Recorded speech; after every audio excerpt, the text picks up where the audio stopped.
dans les coulisses de la Sofcote.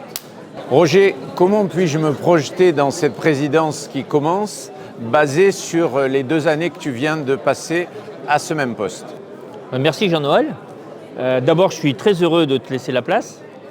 Et puis, c'est vrai qu'on a des problèmes qui sont à résoudre et des enjeux stratégiques majeurs dans notre profession.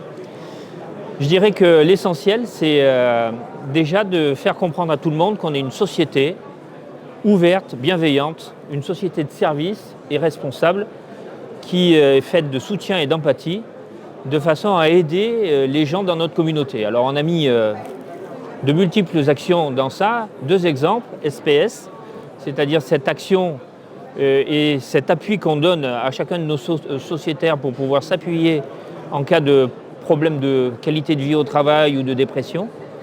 Et puis Sofcote Partage, qui est une nouvelle organisation au niveau de la Sofcote et qui va permettre à chaque orthopédiste français d'ouvrir un peu son esprit sur une participation humanitaire à l'étranger. Et puis nous sommes aussi, tu es d'accord, le soutien de nos collègues membres de la Sofcote auprès des différentes institutions. Nous sommes là pour les défendre. Alors ça, c'est un point essentiel et un point difficile, surtout dans la période difficile que nous traversons. Et il faut que le CNP ait une présence permanente à travers les instances que sont les tutelles, l'ACNAM, la défense de nos tarifications avec le HCN, l'OPTAM et tout ce qui s'ensuit. Donc nous sommes présents sur tous les sujets pour défendre notre profession. Alors il y a une période importante qui s'ouvre, c'est celle de la certification individuelle dans l'année prochaine. Et là, comment la Sofcote, comment en tant que membre de la Sofcote, on peut être à côté de nos adhérents? Alors, il est vrai qu'on a des droits et on a aussi des devoirs. Et dans le cadre des devoirs qui sont les nôtres, on en a 2. On a celui de nécessairement faire la preuve de l'intérêt qu'on a dans le suivi de nos patients. Et donc on a créé au niveau de notre organisation Renacote, qui nous a beaucoup occupés. Et il faut que chaque orthopédiste français prenne conscience qu'il est important d'adhérer à Renacote, parce que ça va en plus, et c'est la 2e version des devoirs qu'on a, aider à ce qu'on appelle la certification périodique, puisque le fait de renseigner les datas de nos patients est une des obligations de la certification périodique.